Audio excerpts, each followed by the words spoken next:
So, hello friends, welcome to my channel. Before starting the our lecture number 4, first we should revise our previous lecture. So, in the lecture 1, we study about why C language is important to us and what is language, and language is a medium to communicate with computer, and computer knows only binary language, that is 0 and 1. And then we study about machine language. What is machine language? Machine language is a language which is directly understood by the computer, and machine language is written in binary, means 0 and 1. And then we study about assembly language, and the main drawback of these both languages are that these both languages are not portable language, and it was the processor dependent language. Processor dependent language means if you make a program on AMD Ryzen processor, it will not work on Intel processor. Okay, so this is a major drawback, and these both two languages are low level language. Then we study about in what are the in third generation languages are categorized into two categories, so low level and high level.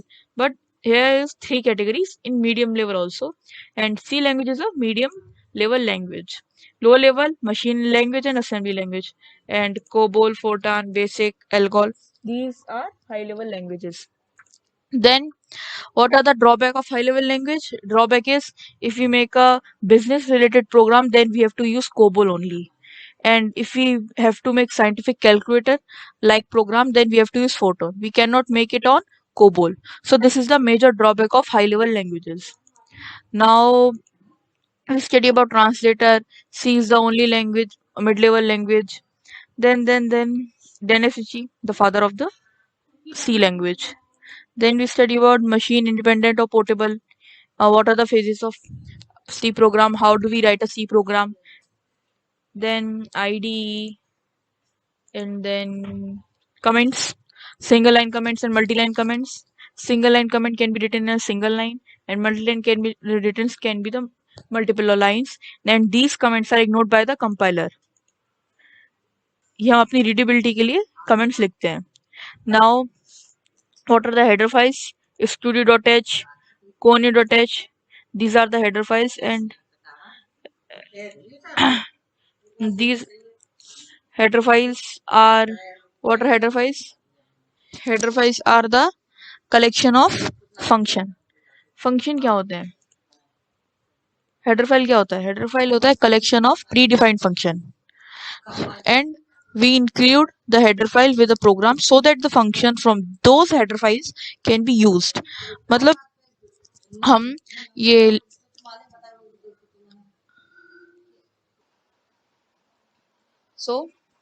So friends, we are talking about header files. What are header files? Header files are the collection of so many predefined functions. Predefined functions क्या होते हैं? जैसे कि हमने पढ़ा था printf, scanf, ये सारे क्या होते हैं? functions होते हैं.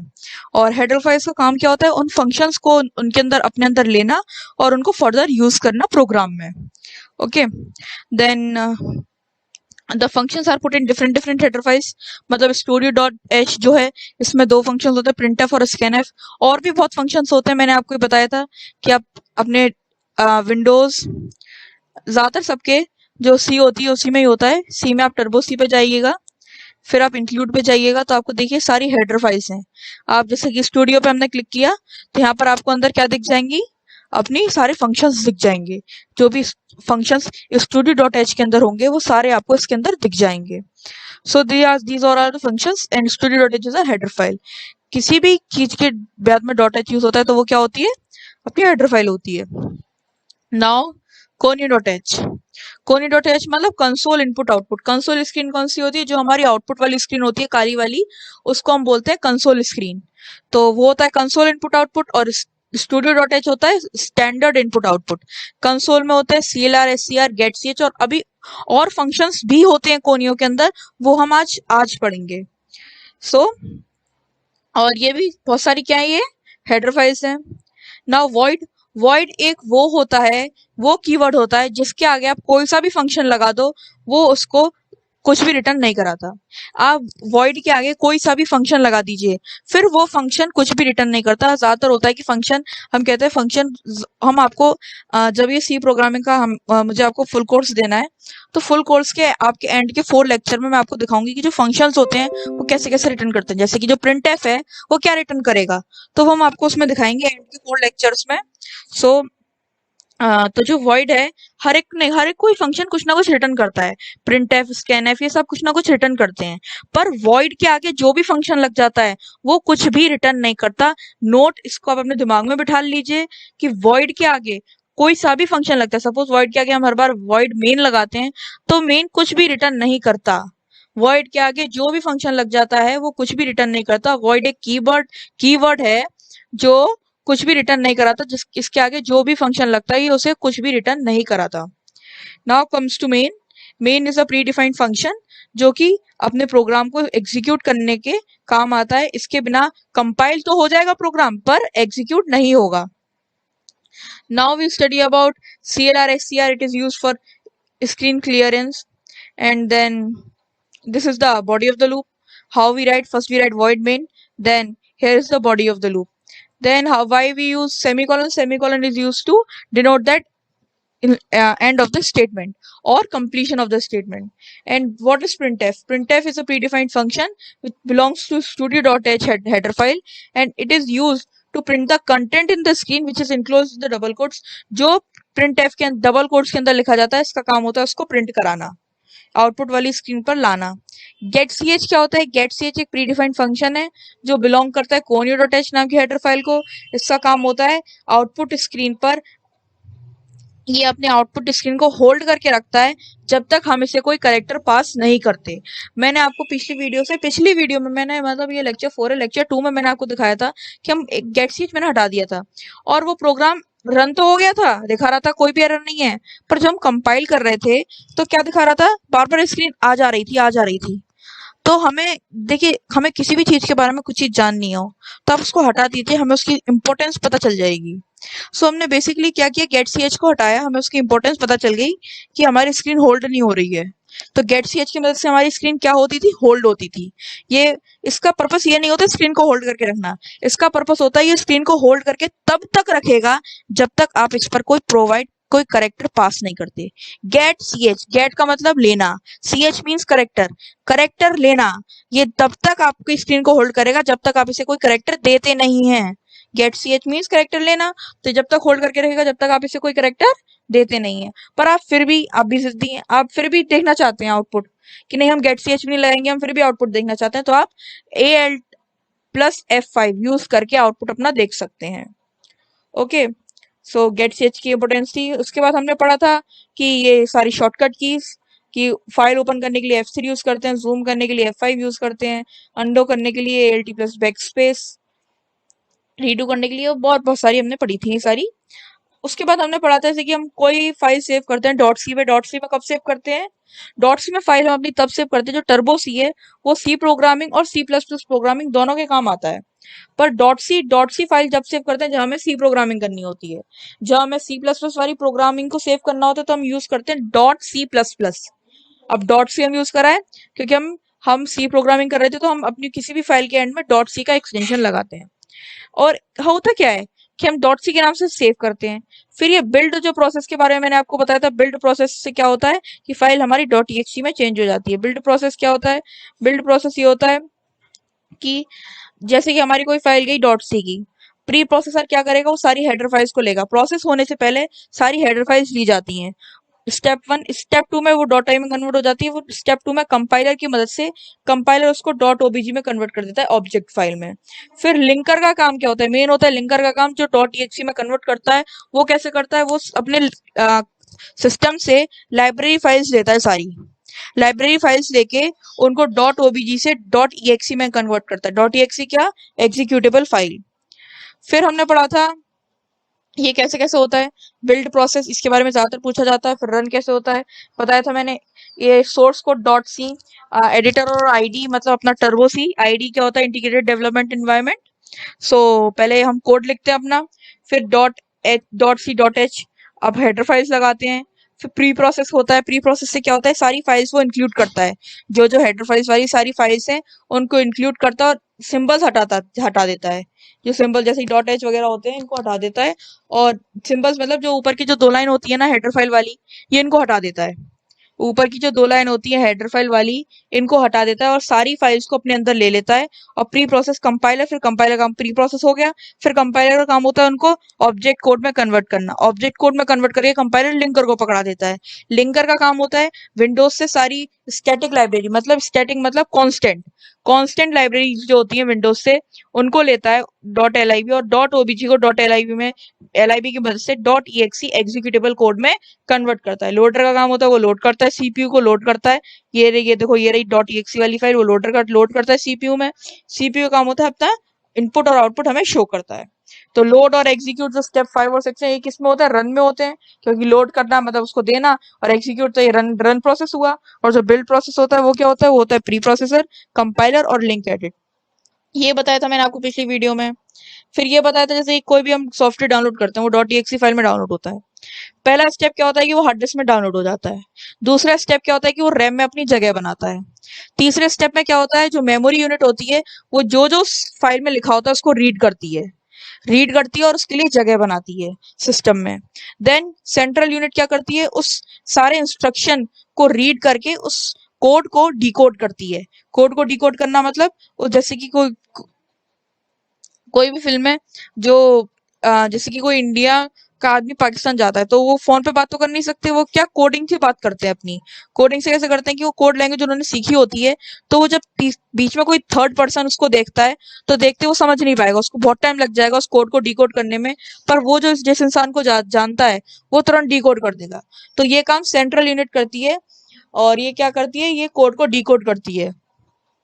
फिर एएलयू अर्थमेटिक लॉजिकल यूनिट, इसका काम क्या होता है, जो सारे अर्थमेटिक और लॉजिकल ऑपरेशंस होते हैं इसको सॉल्व करती है। अर्थमेटिक ऑपरेशंस क्या होते हैं, अर्थमेटिक जैसे कि प्लस माइनस मल्टीप्लाई डिवाइड, और लॉजिकल ऑपरेशन क्या होते हैं, ग्रेटर देन लेस देन, ये इनको सॉल्व करती है एएलयू, इसको सॉल्व करती है। ठीक है, हमने यहाँ तक पढ़ा था। Now start our lecture number 5। इसमें हम क्या पढ़ेंगे, इसमें हमने पढ़ा है, मैंने ये आपको थोड़ा बहुत बताया था, पर हम यहाँ से स्टार्ट करते हैं। So let's start. होप आप सबके पिछले वाली वीडियो सब समझ में आई होगी, नहीं समझ में आई होगी तो you can tell me in the comment section. So now start with this.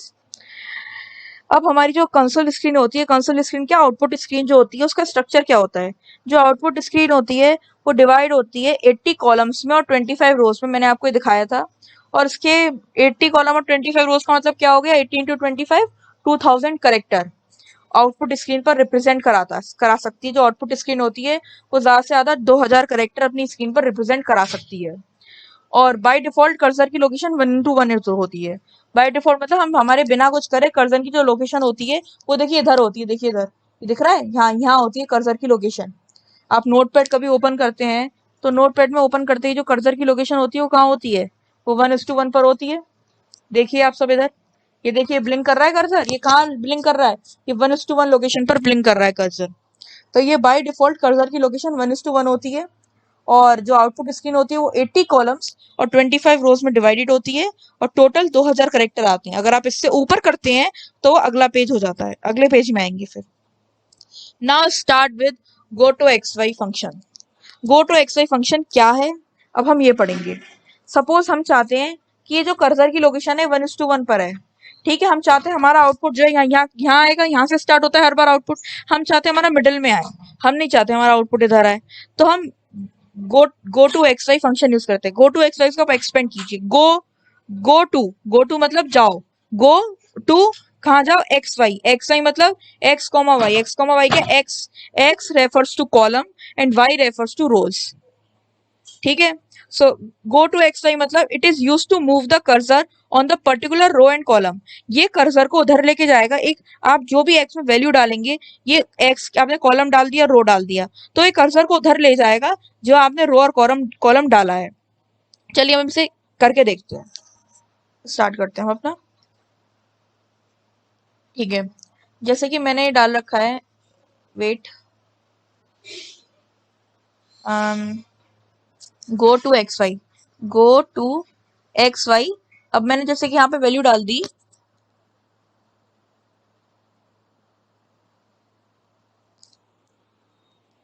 यहाँ पे मैंने डाल दी वैल्यू 5,8। ठीक है, 5,8। सो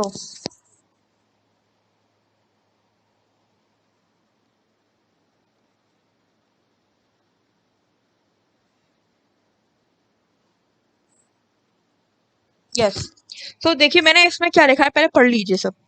इसमें लिखा है वॉइड मेन हमने यूज किया, क्लियर स्क्रीन यूज करा, प्रिंट एफ में मैंने 4 लाइन प्रिंट कराई, hello world, my name is computer, what's your name, how are you. फिर मैंने गेट सी एच लगा दिया, जिससे कि हम हर एक चीज को कर करके देखते जाएं। गेट सी एच से कहाँ आएगा कर्सर, इधर आएगा। फिर गो टू एक्स वाई से कर्सर कहाँ जाएगा, उधर जाएगा। हम चाहे तो एक लाइन में एंड में लिख सकते हैं गेट सी एच, पर एंड में लिखते हमें डायरेक्ट आउटपुट मिल जाएगा। हम डायरेक्ट आउटपुट नहीं देखना चाहते, हम देखते हैं कि काम कैसे कैसे करता है। ठीक है, तो इसलिए मैंने गेट सी एच 2 बार लगाया, मतलब ये 2 बार स्क्रीन को होल्ड करके रखेगा और दोनों बार बताएगा कि कैसे कैसे हुआ। सो आप सब लोग देखें, मैंने CTRL F9। ओके, तो यहाँ पे क्या लिखा हुआ है, कर्सर की लोकेशन का है अभी यहाँ पर है, क्योंकि अभी इसने जो go to x Y function है वो यूज नहीं किया। अभी ये कहाँ तक चला है, अभी ये चला है केवल जहां हमने प्रिंट एफ में 4 लाइन लिखवाई थी, उसके बाद क्या लिखा था गेट सीच, अभी ये केवल वहां तक चला है। अब मुझे go to x Y function use करना है, तो कोई सी भी की यूज करी, तो देखिए कर्सर की लोकेशन कहाँ से कहाँ गई, कर्सर की लोकेशन इधर आ गई। ये कहाँ आई है, ये आई है 5,8 पर। कर्सर की लोकेशन कहाँ आ गई, 5,8 पर आप लोगों का ये डाउट होगा कि ये जो प्रिंट एफ वाली जो चीजें हैं ये चारों, ये यहाँ पर क्यों नहीं आई, तो ये भी आ जाएंगी। इसके लिए आने के लिए हम एक काम करते हैं, जो हेलो वर्ल्ड है इसको तो हम ऊपर ही रखते हैं, इसके बाद लगा देते हैं गेट सी एच।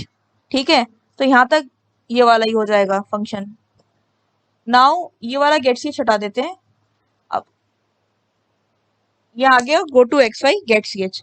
तो अब देखते हैं क्या होता है। ठीक है, सो अब हमने कंपाइल कराया, देखिए हेलो वर्ल्ड लिखा आ गया। पहला उसने गेट सी एच तक, जो पहला वाला गेट सी एच तक वहां तक किया उसने। हेलो वर्ल्ड के बाद कर्सर आ गया इधर, मैंने एंटर दबाया, बाकी 3 चीजें इधर आ गई, बाकी कर्सर की लोकेशन आ गई इधर। मतलब ये कर्सर की लोकेशन कहाँ ही है, कर्सर की लोकेशन आ गई 5,8 पर। Now back to the, so back to our slides. तो go to x Y function में क्या होता है, it is use to move the cursor on the particular row and column. जो भी हम कॉलम और रो डाल देंगे ये उस पर आ जाएगा। और ये go to x y demo dot c हमने फाइल का नाम है। Note, clear screen function is use to clear the output screen. ये आउटपुट स्क्रीन को क्लियर कर देगा। And place the cursor 1 into 1। Clear screen का काम क्या होता है, क्लियर स्क्रीन का काम होता है कि उसका काम होता है कर्सर को 1 into 1 वाली लोकेशन पर डाल दे। ठीक है, और first column and first row. 1 into 1 क्या हो गया, फर्स्ट कॉलम और फर्स्ट रो। आप लोगों ने देखा होगा जैसे कि जो एक्स है वो होता है कॉलम और वाई होता है रो। तो CLR ऐसी काम होता है कि 1 into 1 पर कर्सर को ला दे। आपको अगर चेंज करानी है आप तो कौन सा फंक्शन यूज करेंगे, आप यूज करेंगे go to x Y function, अगर आपको अपनी कर्सर की लोकेशन चेंज करानी है तो। हाँ, so friends, we are at go to x Y function. So एक go to x Y function क्या होता है, go to x Y function वो होता है जैसे कि जो हमारी स्क्रीन नॉर्मली होती है, ये output screen, by default cursor हमारा 1 to 1 पर होता है। 1 to 1 मतलब कॉलम 1 रो 1 वाली पोजीशन पर होता है। पर हम चाहते हैं ये वहां से हटके ये दूसरी जगह आ जाए, बीच में आ जाए अपना आउटपुट। यहाँ साइड पर होता है, आपको एरो देखिए, यहाँ साइड पर होता है हमारा 1 to 1 कर्सर। हम चाहते हैं हमारा आउटपुट यहाँ बीच में आए, यहाँ साइड पे ना रहे। तो हमें क्या करना होगा, हमें go to x Y function use करना होगा। इस फंक्शन की मदद से हम क्या कर सकेंगे, इस फंक्शन की मदद से ये हो जाएगा कि x stand for column, y stand for rows, और it is used to move the cursor on the particular row and column। आप जो टाइप करेंगे उधर जाता है। Note, clear screen function is used to clear the output screen. Clear screen function किस लिए use होता है, कि वो पूरी स्क्रीन को क्लियर कर देगा। ठीक है, और वो कर्सर को 1 to 1 लोकेशन पे प्लेस कर देगा। 1 to 1 मतलब जो डिफॉल्ट लोकेशन होती है फर्स्ट रो फर्स्ट कॉलम पर प्लेस कर देगा। सो हम सब इस सब को हम टेस्ट करते हैं। ठीक है, अब हर एक चीज को टेस्ट करके हम देखेंगे तो हमें और अच्छे से समझ में आएगा। तो देखिए लोग फ्रेंड्स, जैसे कि यहाँ पर थे फ्रेंड्स, तो अब आप सिंपली देखिएगा, अब आपको इस वीडियो में क्या दिख रहा है कि एक तो यहाँ पर ये वॉइड मैंने क्लियर स्क्रीन फंक्शन यूज किया, मैंने 4 लाइन प्रिंट कराई है और गेट ch बंद। तो फिर क्या आउटपुट आएगा, हमारा नॉर्मल आउटपुट आएगा। नॉर्मल आउटपुट हमारा आ गया, ये चारों लाइन आ गई प्रिंट करके। और कर्सर की लोकेशन कहाँ है, नीचे, ठीक है, क्योंकि उसने 4 के बाद गेट ch लग गया, स्क्रीन क्लियर है मतलब, और केवल ये 4 लाइन आई, ठीक है। अब हमें क्या यूज करना है फंक्शन, हमने कभी कौन सा फंक्शन पढ़ा, गो टू एक्स वाई। तो गो टू एक्स वाई हम डाल देते हैं यहाँ पर 5,2 डाल देते हैं, ठीक है। तो जैसे कि मैंने डाला 5,2,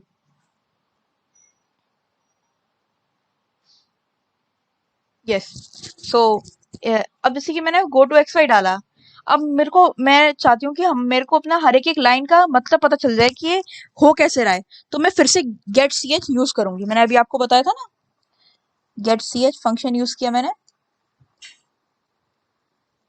अब गेट ch मैंने क्यों यूज किया, जैसे कि जब ये printf वाला होगा तो मुझे पता चल जाएगी, मैं जैसे क्लिक कर करके एक साथ देख लूंगी। अगर मैं एक ही गेट ch यूज करूंगी तो क्या होगा, ये होगा कि हमें डायरेक्ट आउटपुट दिख जाएगा, मेरे को पता नहीं चलेगा कि ये हो कैसे रहा है। तो मैंने 2 इसलिए यूज करा जिससे कि मुझे पता चलता रहे कि हो कैसे रहा है, go to x Y function कैसे होगा, ठीक है। तो हम कंपाइल करते हैं, मैंने कंपाइल किया ये, गॉड। सो देखिए कंपाइल किया मैंने, तो देखिए अब वो 4 लाइन प्रिंट हो गए, कर्सर कहाँ गया, नीचे, क्लियर स्क्रीन है। तो अब मैंने कोई सी भी की प्रेस करी, जी प्रेस करी, तो अब ये 5,2 वाली लोकेशन पर आ गया, दिख रहा है आपको, एन पर आ गया। तो एक्स और वाई से क्या होता है कि जो लोकेशन होती है उस लोकेशन में पहुंच जाता है। अब ये कौन सी लोकेशन पर आ गया, ये एन वाली लोकेशन पर आ गया, आप लोगों को दिख ही रहा होगा। तो ये कौन सी है, 5,2 मतलब 5th of column and 2nd of row. ये 5th कॉलम है, देखिए आपको दिख रहा है। 2nd रो कैसे है, हेलो वर्ल्ड, ये पहली रो है। दूसरी रो कौन सी है, माय नेम इज कंप्यूटर, तो दूसरी रो में कौन सा है, 5th कॉलम, तो ये आ गया, ठीक है।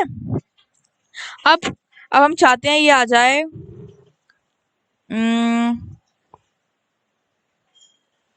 5,5, ठीक है।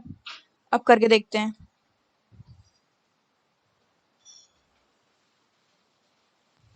देखिए अब ये नॉर्मल कर्सर नीचे, मैंने कोई सी भी की प्रेस करी तो देखिए यहाँ पर आ गया कर्सर, आया कि नहीं आया, यहाँ पर आ गया, ठीक है। तो होप आपकी go to x Y function समझ में आ गया होगा। अब हम चलते हैं स्लाइड्स पर अपनी। हाँ, तो go to x Y function क्या होता है, ये कर्सर को पर्टिकुलर रो और कॉलम पे मूव करा देगा। आप जो भी उसमें रो और कॉलम टाइप करेंगे ये वहां पर आ जाएगा। क्लियर स्क्रीन से क्या होता है, क्लियर स्क्रीन से कर्सर अपने डिफॉल्ट लोकेशन 1,1 पर ही रहता है। 1,1 मैंने बताई थी, यहाँ ये जो है देखिए, ये वाली जो होती है 1,1 होती है, तो वहां पर ही रहेगा। नाउ अब आता है हमारा CLR EOL फंक्शन। मतलब CLR मतलब क्या होता है, CLR मतलब क्लियर, EOL मतलब and of the line. CLR मतलब क्लियर, EOL मतलब एंड ऑफ द लाइन। ये एक प्री डिफाइंड फंक्शन है जो कि कोनी और अटैच नाम की हेडर फाइल यूज करती है। इसका काम होता है सारे कैरेक्टर हटा देना, मैंने अभी आपको बताई थी, ये फंक्शन में बता चुकी हूँ, पर आप अभी सुनिए ध्यान से। तो ये इसका क्या होता है, ये एक प्री डिफाइंड फंक्शन है जो कि कोनियो डॉट एच नाम की हेडर फाइल के अंदर होता है। मैंने आपको दिखाया था कि हेडर फाइल कहाँ होती है, आप अपने विंडोज सी में जाएंगे, फिर आप टर्बो सी पे जाएंगे, तो आप वहां लिखा होगा इंक्लूड, वहां पे क्लिक करेंगे तो सारी हेडर फाइल्स खुल जाएंगी। आप जिस किसी भी हेडर फाइल पे क्लिक करेंगे आपको उसके अंदर के सारे फंक्शंस जो होंगे वो शो हो जाएंगे। जिस किसी भी हेडर फाइल पर आप क्लिक करेंगे तो उसके अंदर जितने भी फंक्शंस होंगे वो आपकी स्क्रीन पर शो हो जाएंगे। तो ये क्या है, हेडर कोनियो डॉट एच नाम की हेडर फाइल के अंदर होता है ये CLR EOL फंक्शन। इसका काम होता है सारे कैरेक्टर्स हटा देना फ्रॉम द कर्सर पोजीशन, जहां पर भी कर्सर की पोजीशन है वहां से ये सारे कैरेक्टर हटा देता है, ठीक है।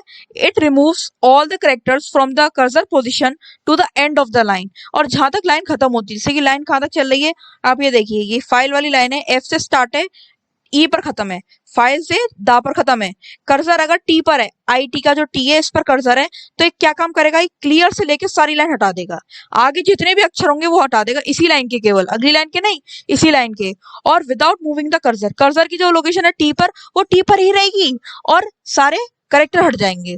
और ये कुछ चीज रिटर्न नहीं करता, it does not return anything, ये फंक्शन कुछ भी रिटर्न नहीं करता।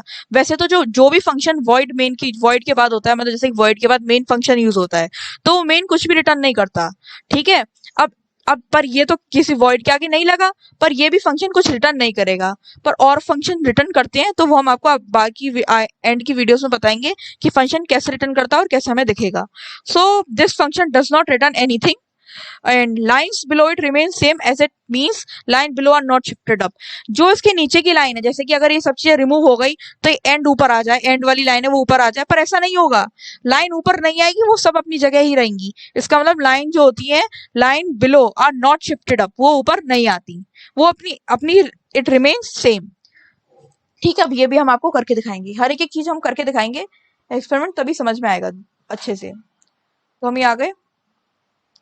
अब मैंने यहाँ पर go to x Y function use करते हैं पहले, जिससे हम कर्सर की लोकेशन लगा सकें कि मैं कर्सर की लोकेशन ये रखूँ।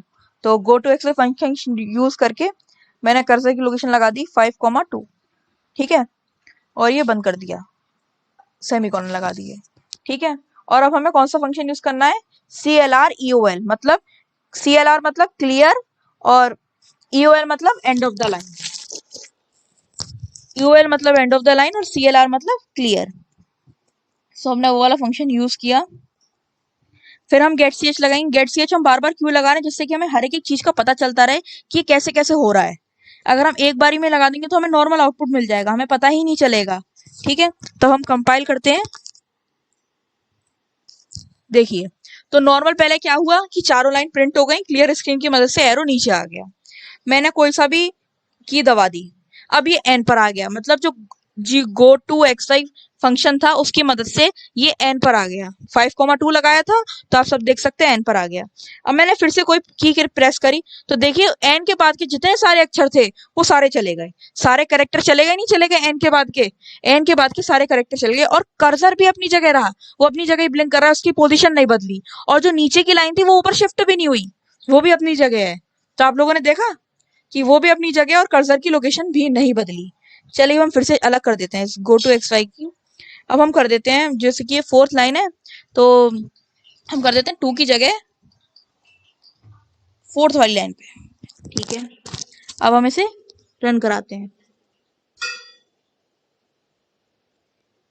देखिए नॉर्मल यहाँ पर है, अब ये ए पर आ गया, नहीं आ गया, हमने क्या लिखी थी 5,4, तो 4th रो है और 5 वाले ए पर आ गया, 5 कॉलम पर। सो नाउ प्रेस एनी की।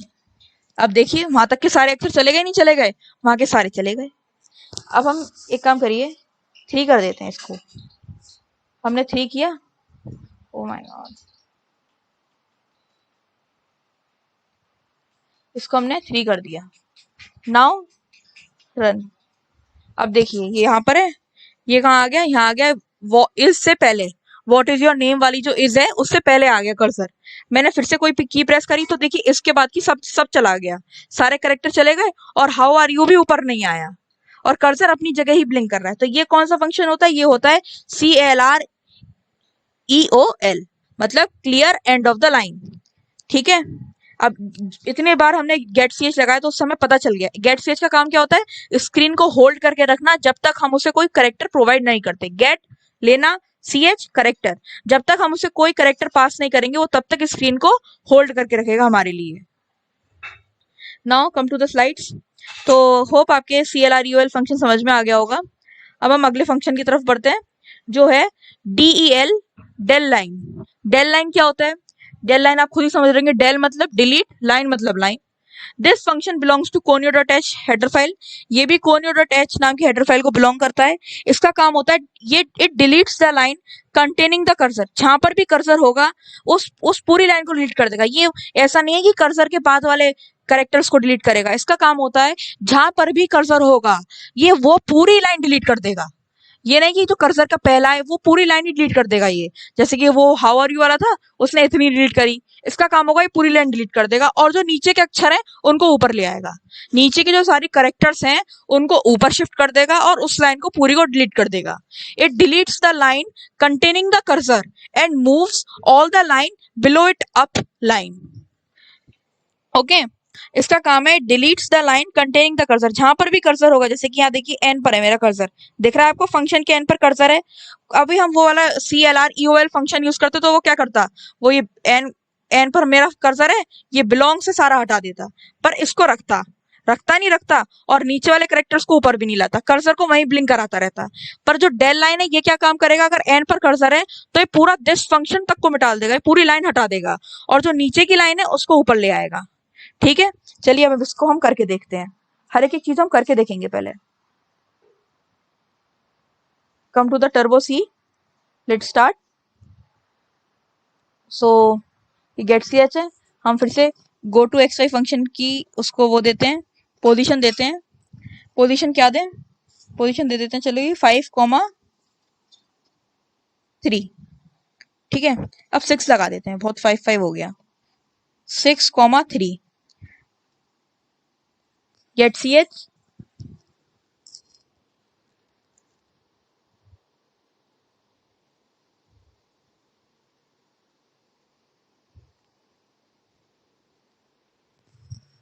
नाउ गेट सी एच हो गया। अब CLR UL भी यूज करते हैं, दोनों चीजें देखेंगे। ठीक है, जिससे कि और अच्छे से समझ में आएगा, जब दोनों चीजें देखेंगे एक साथ तो हम कंपेयर भी कर पाएंगे। ठीक है, तो ये हमारा प्रोग्राम हो गया, सब लोग देख पा रहे हैं आप। अब हम इसे रन कराते हैं। तो देखिए अभी 4 लाइन प्रिंट हुई क्लियर स्क्रीन की मदद से। अब हम फिर करते हैं, कोई सी भी की प्रेस करते हैं, तब ये आई पर आ गया। आई पर मतलब ये क्या है, 6,4 जो हमने go to x Y function use किया था, तो ये 6,4 वाली मतलब 4th row and 6th column कहां पर बैठा, आई पर बैठा, तो वहां पर कर्सर ब्लिंक होने लग गया। अब हमने कौन सा फंक्शन यूज किया, हमने किया CLRUL। तो ये क्या करेगा, ये पूरी लाइन नहीं मिटा लेगा, ये जहां पर कर्सर है वहां से लेके उसके बाद के सारे कैरेक्टर्स मिटा देगा। CLRUL क्या करेगा कि ये जहां पर कर्सर है वहां के सारे कैरेक्टर्स मिटा देगा और दूसरी लाइन को ऊपर भी नहीं लाएगा। ठीक है, चलो प्रेस करके देखते हैं। देखिए चला गया, सारे कैरेक्टर्स चले गए कर्सर के, और ऊपर भी नहीं आई लाइन, और कर्सर उसी जगह पर ब्लिंक कर रहा है। अब हमने कौन सा फंक्शन यूज किया, अब हमने फंक्शन यूज किया डेल लाइन। डेल लाइन क्या करेगा, जहां पर भी कर्सर ब्लिंक कर रहा है ये उसकी पूरी लाइन मिटा देगा। मतलब कर्सर की लाइन में है क्या, केवल वॉट है, तो ये वॉट को भी मिटा देगा, और हाउ आर यू को क्या करेगा, ऊपर ले आएगा। ये पूरी लाइन मिटाल देता है और उसको ऊपर ले आता है। देखिए आ गया, नहीं आ गया। तो इन दोनों में अंतर क्या है, इन दोनों में अंतर ये है, CLRUL क्या करता है, वो उसको केवल जहां कर्सर ब्लिंक कर रहा है उसके बाद के कैरेक्टर्स मिटा लेगा और उसको ऊपर भी नहीं लाएगा। डेल उसका जस्ट अपोजिट करता है, डेल लाइन उसका काम है कि पूरी लाइन मिटाल देने का और उसके जो नीचे के कैरेक्टर्स है उसको ऊपर लेने का। ठीक है,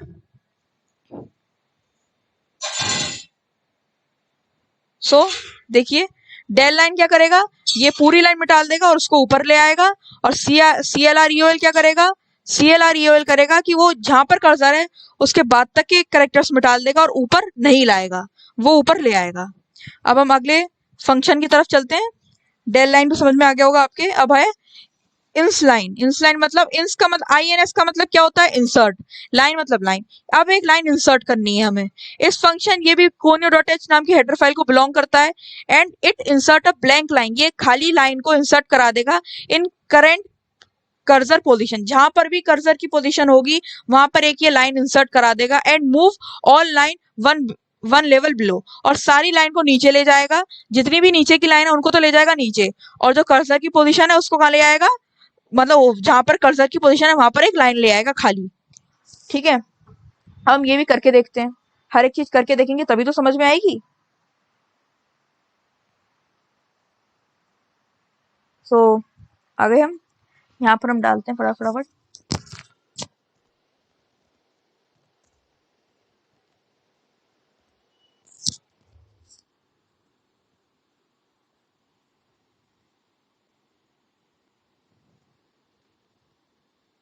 अब हम सारे जितने भी हमने अभी तक फंक्शन पढ़े, चार फंक्शन पढ़े हमने,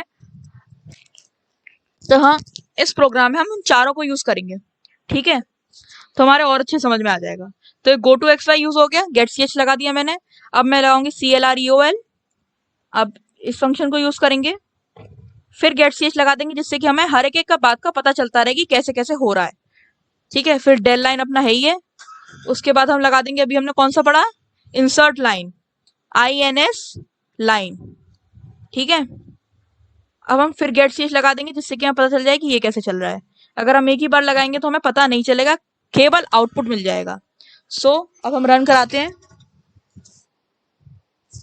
देखिए अभी नॉर्मल चारों लाइन हो गई क्लियर स्क्रीन की वजह से। नाउ प्रेस एनी की, अब ये आर पर आ गया, 6,4 लिखा था मैंने तो आर पर आ गया go to x Y function को यूज करके। ठीक है, अब क्या कौन सा फंक्शन यूज होगा, अब होगा CLR EOL। क्या करेगा वो आर के बाद के सारे करेक्टर मिटा देगा और ऊपर भी लाइन नहीं लाएगा। एक काम करते हैं इसको ना हम आर की जगह ये 6,4 लिखा है ना, इसको कर देते हैं इसे 6 ही रखो, पर जो 4 है ना इसको हटा देते, जिससे कि हमें नीचे की लाइन है वो हमें दिखेगी है नहीं, समझ आएगा नहीं, इसलिए हम 2 कर देते हैं। ठीक है,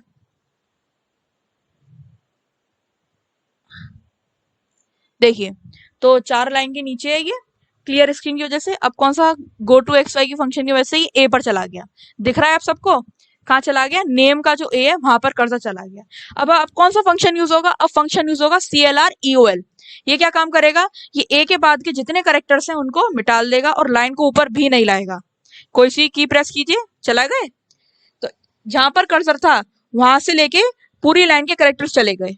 अब कौन से बचे, कर्सर के पीछे वाले बचे हैं। अब हम कौन सा फंक्शन यूज करेंगे, अब हमने यूज किया डेल लाइन। डेल लाइन का क्या काम है, वो क्या काम करेगा, पूरी लाइन को उड़ा देगा और जो नीचे की लाइन है उसको ऊपर ले आएगा।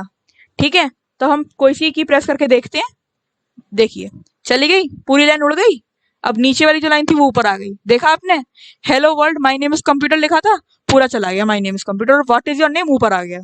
अब हमने कौन सा फंक्शन यूज किया है, अब हमने यूज किया है INS लाइन, मतलब इंसर्ट लाइन। अब एक लाइन इंसर्ट होगी नहीं होगी, और जो बाकी के जहां पर कर्सर है वो वाली लाइन कहाँ चली जाएगी, नीचे चली जाएगी। चलिए की प्रेस करके देखते हैं, देखा की प्रेस करी, जहां पे देखिए कर्सर है वहां एक लाइन इंसर्ट हो गई और व्हाट इज योर नेम नीचे चला गया। हुआ नहीं हुआ, और कर्सर वहीं ब्लिंक कर रहा है, चारों फंक्शन में कर्सर वहीं ब्लिंक कर रहा है। गो टू एक्स वाई में कर्सर की पोजीशन चेंज होती है, बाकी जो हमने 3 फंक्शन पढ़े CLR EOL डेल लाइन और इंसर्ट लाइन, कर्सर वहीं ब्लिंक कर रहा है, बस काम करता जा रहा है। काम ये करता जा रहा है कि उसने इंसर्ट लाइन का कमांड दी तो लाइन इंसर्ट हो गई और बाकी के सारे करेक्टर नीचे चले गए। डेल लाइन में सारी लाइन उड़ गई और सारे करेक्टर ऊपर आ गए। क्लियर स्क्रीन में लाइन के बाद के सारे करेक्टर चले गए। है नहीं है, कितना मजेदार है, समझ में आया नहीं आया, कितना बढ़िया था। Now come to the slides. Hope आप सबकी समझ में आ गया होगा, अगर आपको कोई भी डाउट होता है तो आप मुझे कमेंट सेक्शन में बता सकते हैं। नाउ अब आती है हमारी इंसलाइन हो गया, अब आता है डाटा और कांस्टेंट्स और वेरिएबल। अब एक बात बता दूं, ये जो सारे हमने पढ़े हैं इंसलाइन और डेल लाइन और CLR EOL, ये सारे फंक्शन टर्बो सी में ही हो पाते हैं। जो कोड ब्लॉक है वहां पर ये चीजें यूज नहीं हो पाती। पूछिए क्यों, ये इसलिए यूज नहीं हो पाती कोड ब्लॉक में क्योंकि कोड ब्लॉक ने conio.h नाम की हेडर फाइल का यूज ही नहीं किया, उसने वो चीज डाली ही नहीं है। अब वो डाली उसने इसलिए नहीं, उसने कहा कि जो getch काम करता है, getch क्या करता है, होल्ड करके रखता है, वो हम ऑटोमेटिक दे देंगे उसी के अंदर।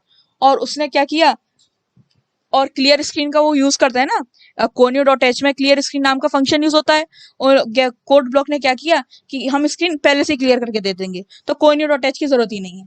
पर ये जो 3 फंक्शन है ये कैसे होंगे, ये तो नहीं हो सकते ना, जब तुमने conio.h हेडर फाइल ही नहीं दी तो ये 3 फंक्शन हो नहीं सकते। तो इसलिए ये 3 फंक्शन टर्बो सी में ही हो सकते हैं। टर्बो सी में क्यों हो सकते हैं, मैंने आपको रीजन बता दिया, क्योंकि टर्बो सी में conio.h हेडर फाइल का यूज होता है, कोड ब्लॉक में नहीं होता। कोड ब्लॉक केवल getch और क्लियर स्क्रीन ऑटोमेटिक करके दे देगा, पर बाकी के 3 फंक्शन नहीं कर सकता। So come to the next page. अब हम पढ़ेंगे डेटा, कांस्टेंट्स और वैल्यूज। देखिए जो कम पढ़े होते हैं वो बोलते हैं वैल्यूज, जो थोड़े पढ़े लिखे होते हैं वो बोलते हैं कांस्टेंट्स, और जो ज्यादा पढ़े लिखे होते हैं मतलब जो डंके होते हैं वो बोलते हैं डेटा। तो हम डेटा बोलते हैं। डेटा क्या होता है, पहला डेटा करेक्टर, 2 टाइप का होता है, करेक्टर डेटा और सिंगल डेटा। करेक्टर डेटा क्या होता है, सिंगल लेटर और character in single quote are called character data. कोई भी चीज, कोई सा भी करेक्टर अगर सिंगल कोट्स के अंदर है तो उसको हम करेक्टर डेटा बोलेंगे, और वो सिंगल लेटर है। ये नहीं कि ए है या B है तो 2 हो गए, वो नहीं, सिंगल कोट्स के अंदर सिंगल लेटर, उसको हम करेक्टर डेटा बोलते हैं। आप एग्जांपल्स देख पा रहे होंगे, जैसे कि A है, B है, एंड है, @ है, हैश है, डॉलर है, 1 है। तो क्या है, 1 क्या है, वो ये बहकाने के लिए 1, पर 1 भी है, 1 क्या है, एक ही तो है, और ये किसमें, ये सिंगल कोट्स में, और क्या है, सिंगल लेटर। तो इसको हम बोलते हैं करेक्टर डेटा। अब और ये जो होता है, और वो दूसरा होता है स्ट्रिंग डेटा। स्ट्रिंग डेटा क्या होता है? स्ट्रिंग डेटा होता है collection of words enclosed bye double quotes. मतलब वर्ड वर्ड आता है इसमें, डबल कोट के अंदर कोई सा भी वर्ड होता है, जैसे कि डीडी है, यहाँ पर कोई सा भी वर्ड होता है, हेलो, हेलो क्या वर्ड है और वो डबल कोट्स के अंदर है, उसको हम बोलते हैं स्ट्रिंग डेटा। जब कोई भी वर्ड डबल कोट्स के अंदर होता है उसको हम बोलते हैं स्ट्रिंग डेटा। अब यहाँ पे 1 है तो 1 भी स्ट्रिंग डेटा में आता है, ठीक है, और 1 करेक्टर डेटा में भी आता है। 1 स्ट्रिंग डेटा में भी आता है क्योंकि उसमें डबल कोट्स यूज हो गए, और करेक्टर डेटा में भी आता है 1। सो स्ट्रिंग डेटा समझ में आ गया? Collection of words enclosed in double quotes, collection of words enclosed in double quotes उसको बोलते हैं स्ट्रिंग डेटा, और सिंगल लेटर सिंगल कोट्स में होता है उसको बोलते हैं character data. Now comes to number. Number हमें पता है क्या होते हैं, binary number, decimal, octal, hexadecimal, real number और फ्लोटिंग पॉइंट नंबर। तो बाइनरी नंबर क्या होते हैं? 0 1, इनका बेस क्या होता है? 2, ठीक है। डेसिमल क्या होते हैं? 0 to 9, इनका बेस होता है 8 10, इनका बेस होता है 10, डेसिमल का बेस जो होता है वो होता है 10। ऑक्टल, ऑक्टल क्या होता है? 0 to 7, इसका बेस होता है 8। हेक्साडेसिमल, हेक्साडेसिमल का बेस होता है 16, 16 कैसे होता है? 0 से 9 तक होता है 10 बेस, और A to F तक होता है 6 बेस, तो 10 + 6 16। हेक्साडेसिमल का बेस होता है 16, 0 से 9 तक क्या हो गए नंबर्स, इनका बेस होता है 10, और A to F characters, characters का बेस होता है 6। A to F तक के जितने भी नंबर्स करेक्टर्स हैं कितने? 6, और 0 से लेके 9 तक के कितने हैं? 10। तो कितना हो गया ये? 16। हेक्साडेसिमल का होता है 16। और रियल और फ्लोटिंग पॉइंट नंबर्स क्या होते हैं? रियल और फ्लोटिंग पॉइंट नंबर्स होते हैं जैसे कि 6.5 माइनस का 6.5, ये होते हैं रियल और फ्लोटिंग पॉइंट नंबर। जैसे कि 10 to the power 5, 2/3, 2 की पावर 3, इन्हें हम बोलते हैं रियल और floating point number. e to the power x, ये सारे क्या होते हैं? रियल और फ्लोटिंग पॉइंट नंबर्स। सो हम कहाँ पर थे? नंबर्स, नंबर्स क्या होते हैं? बाइनरी नंबर 0 और 1 होते हैं, इनका बेस क्या होता है? 2, 0 और 1 दो ही हुए। डेसिमल, ये कहाँ से होते हैं? ये 0 से लेके 9 तक होते हैं, इनका बेस क्या होता है? इनका बेस होता है 10, 0 से लेके 9 तक हो गए ना। और ऑक्टल, ऑक्टल होते हैं 0 से लेके 7 तक, इनका बेस होता है 8, 0 1 2 3 up to 7, बेस 8। हेक्साडेसिमल, इसमें नंबर्स होते हैं 0 से लेके 9 तक, और करेक्टर्स भी होते हैं A to लेके 7 तक, A से लेके 7, A से लेके F तक, सॉरी। तो 0 से लेके 9 तक का बेस क्या हो गया? 10, और A से लेके F तक का बेस क्या हो गया? 6। तो हेक्साडेसिमल में क्या बेस होता है? 16 बेस होता है हेक्साडेसिमल का। रियल नंबर और फ्लोटिंग पॉइंट नंबर क्या होते हैं? जैसे कि माइनस का 6.5, इंटीजर, पावर हो गया 10 to the power 5, डिवाइड हो गया 2/3, 2/3 पावर हो गया ये, और e to the power x, etcetera etcetera, ये होते हैं रियल नंबर और फ्लोटिंग पॉइंट्स नंबर।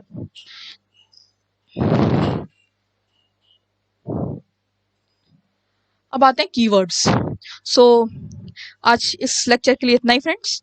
अगले लेक्चर में हम पढ़ेंगे कीवर्ड्स क्या होते हैं, और ये जो था कांस्टेंट एंड डेटा वेरिएबल्स, यहाँ से अब हम एक प्रोग्रामर बनने की हमारी स्टार्टिंग हो गई। डेटा और कांस्टेंट वैल्यूज, डेटा कांस्टेंट्स और वैल्यूज, बात एक ही होती है। यहाँ से हमारी प्रोग्रामर बनने की स्टार्टिंग हो गई। सो अब हम प्रोग्रामर बनने की स्टेज पर आ गए हैं। नंबर्स आपके समझ में आ गया होगा। अब कीवर्ड्स हम अगले लेक्चर से स्टार्ट करेंगे। होप आप सबके वाली वीडियो समझ में आई हो। थैंक यू सो मच, और I will provide you the full course of C programming. So be with me and subscribe my channel and tell me about your doubts in the comment section. So thank you friends. Thank you so much.